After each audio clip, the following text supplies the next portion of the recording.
Meu querido e minha querida paz do Senhor Jesus. Deus abençoe sua vida, Deus abençoe sua casa, Deus abençoe a sua família. Olha, nós estamos estudando o primeiro trimestre das lições bíblicas da CPAD. Esse primeiro trimestre de 2023, nós estamos estudando Aviva a tua obra, o chamado das Escrituras ao quebrantamento e ao poder de Deus. O comentarista dessa lição, meu amado e minha amada, é o pastor Elinaldo Renovato de Lima. É Forte Demais Brasil. E estamos aí chegando na lição de número 6. Já estamos na sexta lição. Essa sexta lição será ministrada no dia 5 de fevereiro de 2023. 5 de fevereiro de 2023. O avivamento no ministério de Pedro. É essa lição, o avivamento no ministério de Pedro. Glória a Deus. O avivamento no ministério de Pedro. É Forte Demais Brasil. Glória a Deus. Meu amado, minha amada, o texto áureo dessa lição está inserido em Atos dos Apóstolos, no capítulo 2, versículo 14. Atos dos Apóstolos, ou Atos do Espírito Santo, no seu capítulo de número 2, no seu versículo 14, é o texto áureo dessa lição, que diz assim: Pedro, porém, pondo-se em pé com os 11, levantou a voz e disse-lhes: varões judeus e todos os que habitais em Jerusalém, seja-vos isto notório, e escutai as minhas palavras. É forte Brasil, glória a Deus. Meu amado, minha amada, a verdade prática diz assim: a vida de um crente pode ser comparada entre o antes e o depois de um avivamento. Olha, preste atenção nessa verdade prática, que coisa real, é um fato. A vida do crente pode ser comparada entre o antes e o depois de um avivamento, de um encontro de fato e de verdade. Meu amado e minha amada, a leitura bíblica em classe está em Atos, no capítulo 2, no seu versículo 14 ao versículo 24. Atos capítulo 2, versículo 14 ao 24. Os objetivos dessa lição. Essa lição ela tem 3 objetivos. O primeiro objetivo da lição é destacar as características do apóstolo Pedro antes da experiência do Pentecostes. O segundo objetivo da lição é compreender o impacto do batismo no Espírito Santo no caráter do apóstolo Pedro. E o terceiro e último objetivo dessa lição é ressaltar a importância do avivamento espiritual para a igreja dos dias atuais, mediante a experiência do batismo no Espírito Santo. Eita, é muito forte, Brasil, é muito forte. Glória a Deus. Então, meu amado, minha amada, é forte demais. Vamos lá para a palavra-chave. A palavra-chave da lição é ministério. Ministério é a palavra-chave da lição. A introdução dessa lição diz assim: nesta lição, veremos o protagonismo do apóstolo Pedro, um dos mais destacados discípulos de Jesus Cristo. Veremos o protagonismo em 2 momentos de sua vida. O primeiro momento, antes de ser batizado no Espírito Santo, apresenta-se como um homem impulsivo, voluntarioso e espiritualmente débil, segundo depois do Pentecostes, foi transformado em um homem cheio de unção e revestido do poder do alto. Temos preciosos ensinamentos para extrair dessa experiência na vida do apóstolo Pedro. Eita, meu Deus, é forte. Querido, querida, Pedro, antes do Pentecoste, é o primeiro ponto da lição. Primeiro ponto da lição, Pedro, antes do Pentecostes. Podemos destacar aqui as duas atitudes de Pedro. Há uma indagação, mas quem foi o apóstolo Pedro? Quem foi o apóstolo São Pedro? Pedro, ele nasceu em Betsaida. Ele era filho de Jonas, ou João, e irmão de André. Está em João capítulo 1, versículo 42. Pedro morava em Cafarnaum, onde tinha um pequeno negócio no ramo da pesca com seu irmão, em sociedade também com o senhor Zebedeu e os dois filhos de Zebedeu, que era Tiago e João. Pedro, ele era casado, meu amado e minha amada, Pedro era casado, mas a Bíblia não menciona muito mais sobre a sua restante família. Apenas diz que Jesus curou a sogra de Pedro. Está registrado em Mateus, no capítulo 8, no versículo 14 e no versículo 15. E também está registrado que Pedro viajava com a sua esposa lá em 1 Coríntios 9, 5. Então, meu amado e minha amada, o nome original de Pedro era Simão. Simão era o nome original de Pedro. Este nome é uma variação de Simeão, um nome bastante comum entre os judeus. Simeão é um nome bastante comum entre os judeus. Inclusive o nome de um dos 12 patriarcas. Simeão é o nome de um dos 12 patriarcas, que significa audição. Simeão significa audição ou ele ouve. É o significado do nome Simeão. Além de Simão, Pedro, havia outro apóstolo com o mesmo nome, Simão o Zelote. Pedro conhece Jesus através de seu irmão André. André foi à procura de seu irmão Pedro para dizer-lhe que tinha achado Cristo. Está registrado em João, capítulo 1, versículo 40 e 41, você confirma lá. Então, meu amado e minha amada, nesse primeiro momento, Pedro teve um encontro pessoal com o Mestre, com o Senhor Jesus, no qual teve o seu nome mudado. Jesus mudou o nome de Pedro.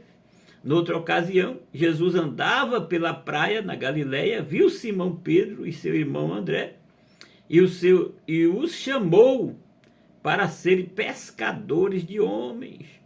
Em Mateus 4, 18 ao 22 e Marcos 1, versículo 16 ao 20.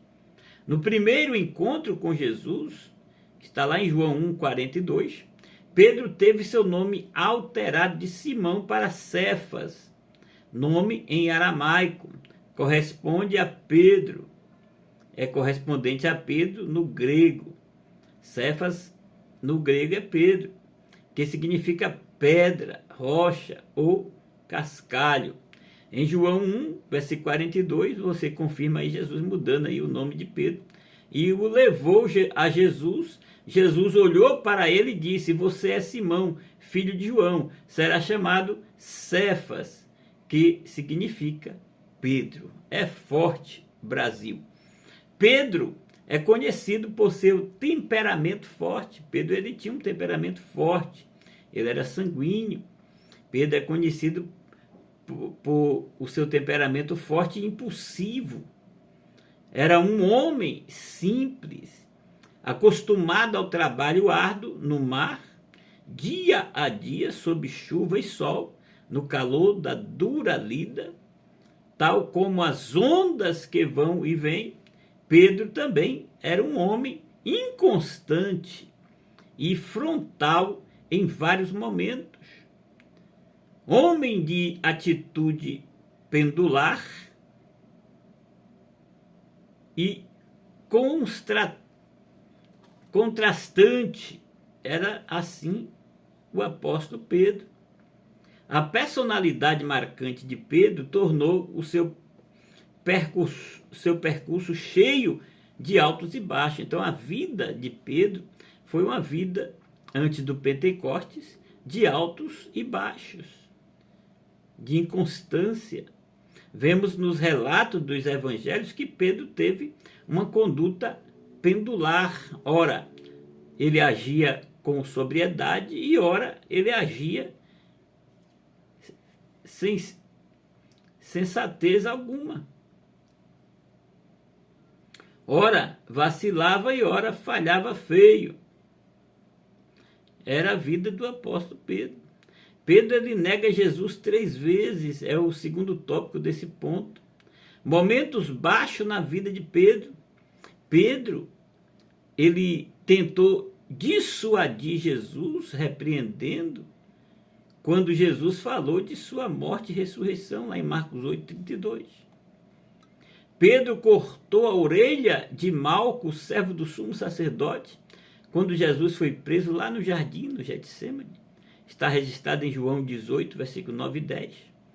Pedro considerou-se melhor que os outros discípulos. Marcos capítulo 14, 29 registra isso aí.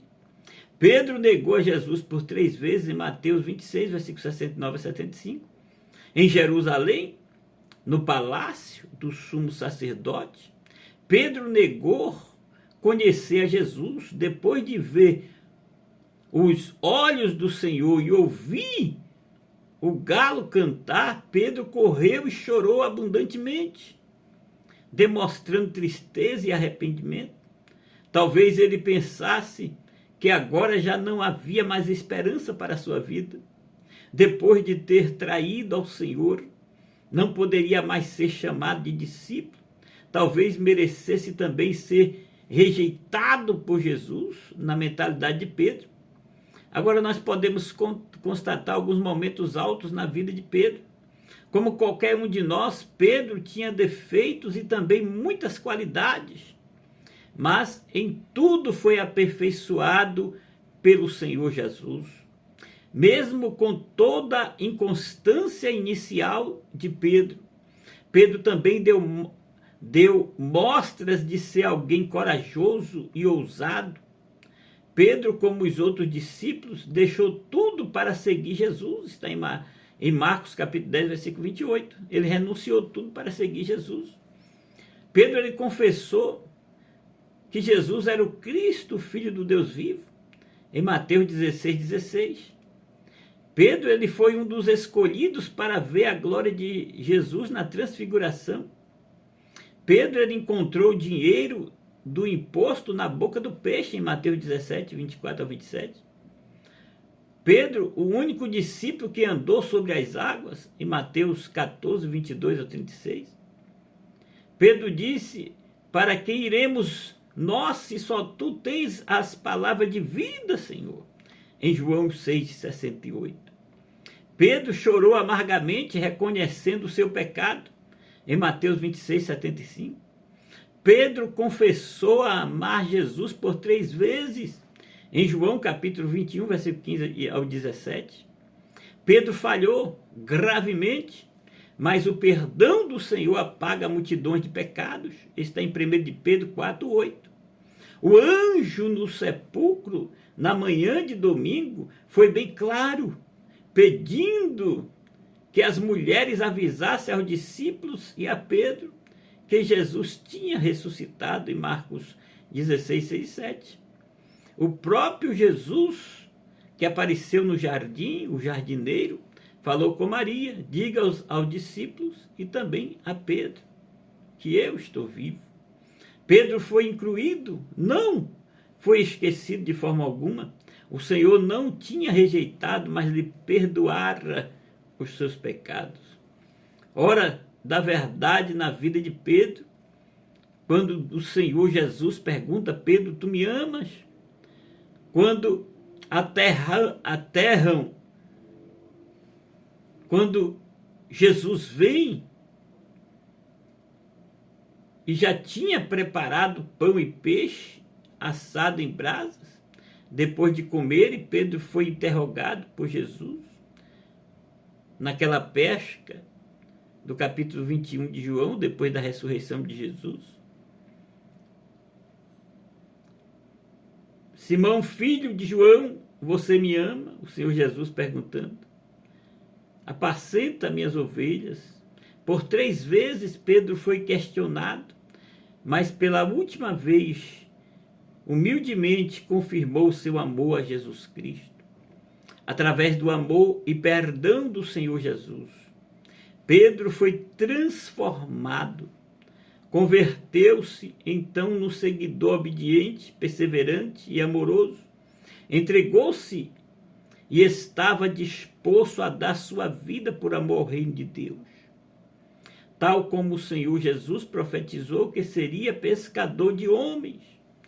E a sinopse do primeiro ponto diz: o Espírito Santo transformou o Pedro, até então espiritualmente fraco, em um apóstolo do Evangelho de Cristo. O Senhor ainda transforma. O Senhor ainda transforma o vil pecador em um homem pregador do Evangelho, anunciante da palavra de Deus. O segundo ponto da lição diz Pedro após o Pentecostes. Pedro, batizado no Espírito Santo, é o primeiro tópico do segundo ponto. Depois de todos os discípulos receberem a promessa do Espírito Santo, em Atos dos Apóstolos, capítulo 2, Pedro foi fortalecido e pregou o Evangelho de Cristo com poder e ousadia, em Atos 4, 13. No seu primeiro discurso, no dia de Pentecostes, deu testemunho e advertiu ao arrependimento a todos os ouvintes. Quase 3.000 almas receberam a palavra e foram batizadas, em Atos 2, versículo 40 e 41. Olha, meu amado, minha amada, Pedro e a cura do coxo é o segundo tópico. No outro dia, por ocasião da cura de um aleijado de nascença, no capítulo 3 de Atos dos Apóstolos, Pedro e João aproveitaram a oportunidade de anunciar o Evangelho de Jesus Cristo no templo. O povo estava maravilhado com o milagre na vida daquele coxo, mas Pedro testemunhou que o homem tinha sido curado pela fé no nome de Jesus, aquele que havia ressuscitado. Pedro não tomou a glória para si. Pedro não disse: foi eu, louvado seja eu, bendito seja eu vou estar em tal lugar, eu vou fazer. Não, Pedro disse que ele foi curado pela fé no nome de Jesus, o ressuscitado. Porque tem hoje, meu amado, é só Jesus.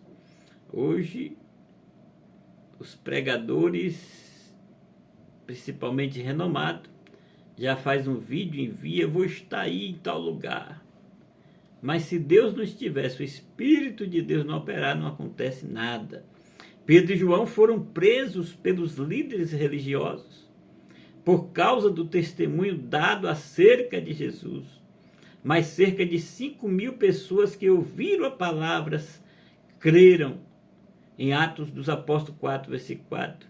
Perseveravam unânimes em oração e anunciando corajosamente a palavra de Deus. Pedro, avivado em outras ocasiões, Pedro e João anunciaram o Evangelho de Cristo ousadamente perante o sinédrio judeu, no capítulo 4, versículo 12 e 13. O Senhor operou milagres, a sombra de Pedro curava. Deus curava as pessoas através da sombra de Pedro, em Atos 5, versículo 15. Pedro e os apóstolos foram livres da prisão por um anjo, em Atos 5, versículo 17 ao 20. A primeira viagem missionária de Pedro para Samaria com o apóstolo João, em Atos 8, 14, 25. A segunda viagem missionária de Pedro em Lida, Jope e Cesareia. Em Lida, Pedro cura Enéas, o Senhor Deus cura Enéas através da vida de Pedro. Enéas, um paralítico, em Atos 9, 32 ao 35. Em Jope, Pedro ora por Tabita, Dorcas, e Deus ressuscita a Tabita, em Atos 9, 36 ao 43. Em Jope, Pedro tem a visão do lençol que descia do céu com animais, em Atos 10, 9 ao 23. Pedro vai a Cesareia, a casa de Cornélio, um centurião romano, em Atos 10, 24 ao 48. E Deus faz coisas tremendas na casa de Cornélio. Com a perseguição aos cristãos, Pedro é preso por Herodes, lá no capítulo 12 de Atos, versículo 1 ao 5. Novamente, a igreja orando, buscando a Deus. Um anjo liberta Pedro da prisão, em Atos 12, versículo 6 ao 17. Pedro participou do concílio de Jerusalém, em Atos 15, versículo 6 ao 35. Agora Pedro, na sua terceira viagem missionária para Antioquia, em Atos 15, Gálatas 2, 11. E nós vemos também os escritos de Pedro, as cartas escritas por Pedro. Pedro escreveu 2 cartas que estão na Bíblia, primeira e segunda epístolas de Pedro. Estas foram destinadas aos cristãos espalhados pela Ásia Menor, com o intuito de instruir, animar e fortalecê-los espiritualmente. Essas cartas pertencem aos últimos períodos da vida de Pedro e são provas de sua obediência às 2 ordens diretas de Jesus: fortalecer os irmãos, em Lucas 22, 32, e cuidar do rebanho de Deus, em João 21, versículo 15 ao 17. Pedro, cheio do Espírito Santo, depois do Pentecostes, fez a obra do Senhor com intrepidez, com ousadia. O avivamento do Espírito Santo na vida de Pedro foi notório em muitas ocasiões. É a sinopse desse ponto 2. Meu amado, minha amada, vamos finalizar a lição aqui no terceiro e último ponto da lição, que diz assim: a igreja de hoje e o avivamento do Pentecostes. A igreja de hoje e o avivamento do Pentecostes. Primeiro tópico desse ponto, do terceiro ponto, diz: a igreja atual e o Pentecostes. Querido, querida, a experiência pentecostal não ficou restrita, não senhores, não senhoras, ao tempo dos apóstolos. Não. Em Atos 2:39, não senhores. A expressão do meu espírito derramarei, que está em Atos 2:17, aponta para o início da dispensação do Espírito e mostra que a efusão será contínua até o grande e glorioso dia do Senhor Jesus. Em Atos 2:20. Olha, meu amado e amada, a plenitude do Espírito Santo abrange o fruto do Espírito, em Gálatas 5:22, e as manifestações espirituais, tais como as profecias, sonhos, visões, prodígios e sinais, em Atos 2:17 ao 19. Assim, querido e querida, o Espírito Santo permanece em ação na vida da igreja. O Espírito Santo é quem capacita e conduz o povo de Deus. Confirmamos em João 16, 13 ao 14. Em razão disso, a Bíblia ensina: enchei-vos do Espírito Santo, lá em Efésios 5, versículo 18. Pedro, ele ensina que essa promessa está em vigor para todos os salvos, em todas as épocas, lá em Atos 2, 38 e 39. A expressão pode correr junto ou após a regeneração. Em Atos 8, 15 e 17, Atos 10, 44 a 46, você confirma. Ressalta-se que no Pentecoste os discípulos já tinham o Espírito Santo, lá em João 20, 22. Todo salvo em Jesus recebe o Espírito Santo na convenção.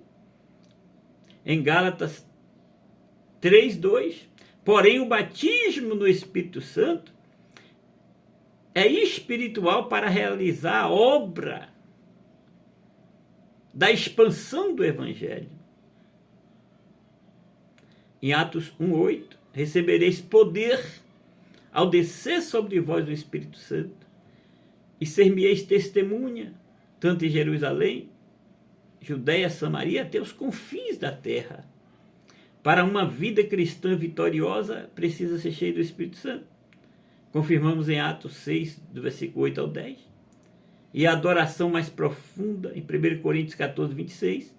E em vista disso, a exemplo dos primeiros cristãos, a igreja odierna, na igreja dos dias atuais, deve buscar o revestimento de poder. Confirma em Lucas 11, 13. Olha, meu amado e minha amada, o outro tópico desse ponto diz: tempos de multiplicação da iniquidade. Nós estamos vivendo o tempo da multiplicação da iniquidade. Quando a Bíblia diz que por se multiplicar a iniquidade, o amor de muitos se esfriaria, essas palavras saíram dos lábios sacrossantos do Senhor Jesus. Isso significa que o esfriamento do amor está diretamente relacionado ao crescimento do pecado em suas mais variadas formas. Foi o Senhor Jesus quem falou que o amor de muitos se esfriaria com o aumento da iniquidade, lá em Mateus 24, 12. Isto é, o diagnóstico preciso do Senhor Jesus. Já vivemos esse tempo, dentro e fora das igrejas nós estamos vivendo esse tempo. Temos constatado a multiplicação da maldade, da injustiça e da diminuição da drástica ou o esfriamento do amor entre os irmãos. São poucos os que se importam com as necessidades alheias, as mazelas do próximo. O nosso tempo é de egoísmo, personalismo e estilismo. As pessoas estão ficando cada vez mais fúteis, preocupadas com o exterior ou com a aparência de si mesmos, vazias, sendo dominadas pela tecnologia fácil, estão cada vez mais robotizadas, computadorizadas, estão mais celulares e outros aparelhos eletrônicos que estão dominando os incautos, até mesmo dentro das igrejas. Utilizar a tecnologia, meu amado e amada, para o bem pessoal e comum é uma coisa, e boa. Mas ser dominado por ela é outra bem diferente. O que temos notado regularmente é que as pessoas estão mais voltadas para as coisas do que para o seu próximo. As coisas têm mais valor do que as pessoas. Precisamos cumprir o ide de Jesus e pregar o seu evangelho. Pois onde o evangelho entra, a iniquidade é vencida e o amor aumenta. Notamos aqui a realidade.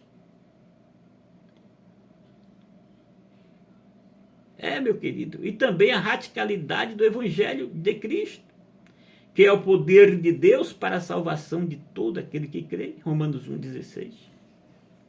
Onde o reino de Deus entra, há amor, a justiça, a paz, a humildade, a mansidão, a solidariedade.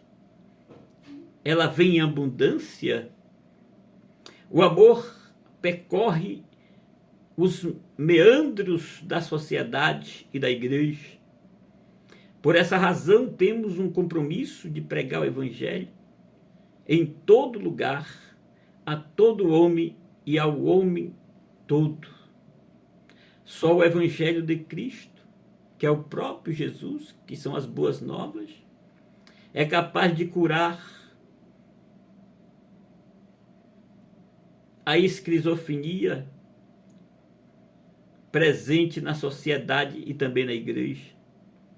Sabemos que o evangelho de Jesus é suficiente para mudar o coração do homem e da mulher, tirar o coração de pedra, o coração da maldade, da iniquidade, e colocar um coração de carne, o coração da bondade, da sensibilidade, da empatia, Olha, querido, querida, meu amado e minha amada, o coração transformado pelo Senhor Jesus Cristo se importa com a dor, com a mazela e com o sofrimento do próximo.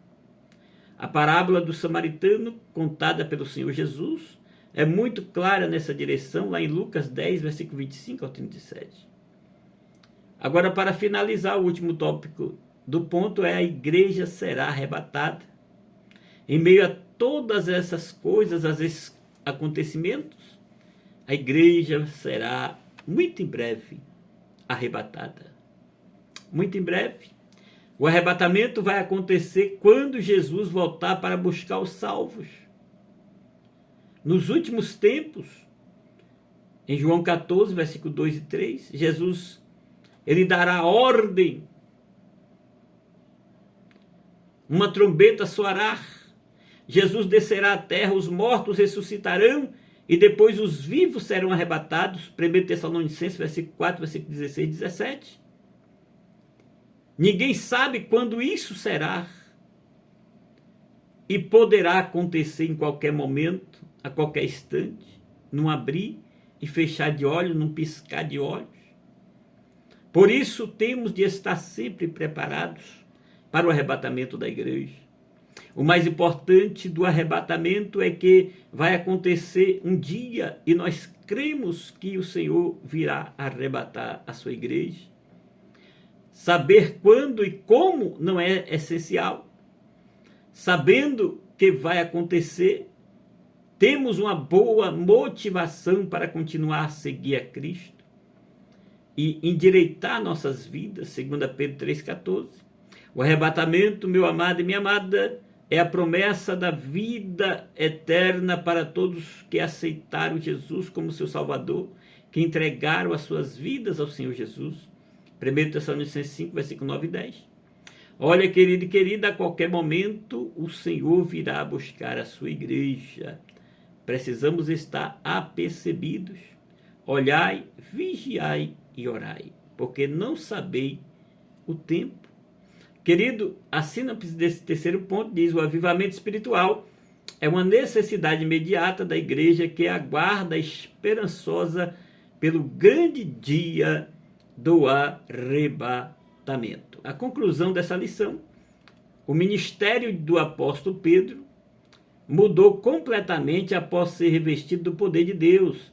Antes do Pentecoste, ele não tinha firmeza, era precipitado e voluntarioso, mas depois passou a existir um Pedro cheio de graça e de poder para cumprir a missão confiada por Jesus aos seus discípulos. Sem dúvida, o apóstolo Pedro é um modelo de vida e de ministério avivado sob o poder do Espírito Santo.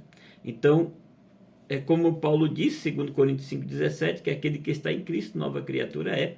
As coisas velhas se passaram e eis que tudo se fez novo.